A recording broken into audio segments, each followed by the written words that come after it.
have a memory of hearing "Blowing in the Wind," like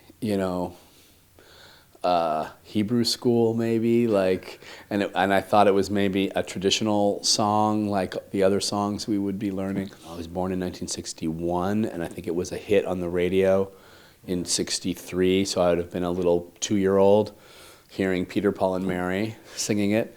So it was, I remember Puff the Magic Dragon. I remember those songs. So I bet I knew the song. And then I found myself at the end of my 30s getting suddenly very into Dylan again. And I didn't quite know why. I think I needed some of the assurances that he, and even just something about the fearlessness in his voice and in his attitude.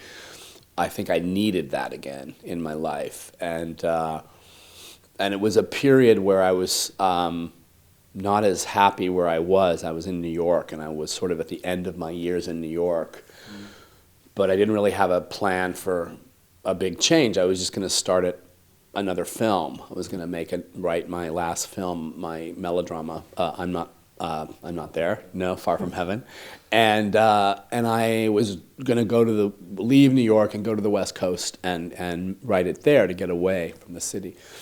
But Dylan became my preoccupation during this transition, and it's in that period that I started to get deeper into his music, into his life, and that's when this concept emerged. I think it was actually less about trying to suggest different sexualities for Dylan or different, although it was exactly at this time in Dylan's life in '66 that he made statements about homosexuality and almost suggesting that, of course, that's inside everybody, including himself, and this is the time he and Allen Ginsberg began a sort of love affair, and which would continue for many years as their friendship developed. But mostly it was really just a strategy to unleash something truly strange about Dylan in 1966. The image of Dylan in 1966, which was hardly manly in any way. He had kind of, again, reinvented himself into this bizarre kind of foppish caricature, this puppet who had these extravagant, eccentric gestures, and who was neither man or woman. He was just a bizarre hybrid creature. And when you think about this was the image of the speaker of truth for the folk era in this very precious moment, and he comes out with this bombastically loud band behind him and looks like this bizarre little marionette with the poppy head and jumping up and down on stage. I mean, it must have just been the most bizarre assault at the time. And I just wanted to make that clear to people today, how much of a risk that was, how much of a shock that was. And so I had to do something extra to bring that out of Dylan of 1966. I basically used the 60s, the cinema of the 60s, and the backdrop of the 1960s, and all of its rich, the sort of catalog of experiments that were going on at a popular level in the 1960s cinema as a palette to sort of give each story its own distinct look and style.